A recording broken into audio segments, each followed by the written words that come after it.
अच्छा, प्रश्न है क्या आत्मा शून्य है फिर? इसका उत्तर है शून्यवादी जो माध्यमिक बौद्ध होने का मत है ये। आत्मा शून्य है, ये शून्यवादी माध्यमिक बौद्धों का मत है। वे कहते हैं कि जो अहम अहम जो ज्ञान है, अहम अहम, ये सुसुप्ति में नहीं रहता। तब वो कहाँ रहता है?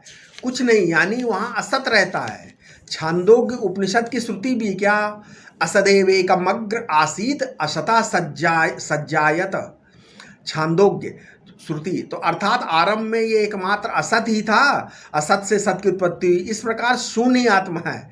पूछो कि शून्य क्या है, फिर बौद्ध से पूछो शून्य क्या है, तो बोलते हैं शून्य एक ऐसा रेगिस्तान है जिसमें बालू का एक कण नहीं है। एक ऐसा जंगल है जिसमें कोई वृक्ष नहीं है। एक ऐसा जल है जिसमें कोई जल बिंदु नहीं है।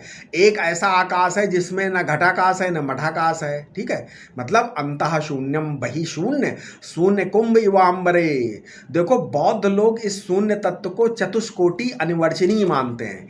इसी से अहम बुद्धि का उदय होता है और इसी में अहम बुद्धि का अस्त होता है। अतः शून्य ही आत्मा है। लेकिन भगवान शंकराचार्य कहते हैं, भगवान शंकराचार्य ने किसी से पूछा, बोले शून्यम तत्, अर्थात क्या परमार्थ तत्व शून्य है? उन्होंने तुरंत प्रतिप्रश्न किया, प्रतिप्रश्न क्या, सा साक्षितम निस्साक्षितम हुआ अर्थात उस शून्य का कोई साक्षी है या नहीं? तो यदि शून्य का साक्षी है तो परमार्थ तत्व साक्षी सिद्ध होता है, और यदि शून्य का कोई साक्षी नहीं है तो शून्य कल्पित सिद्ध होता है। अच्छा, मैं शून्य हूँ, यह अनुभूति कभी किसी को हो ही नहीं सकती, ना होती है।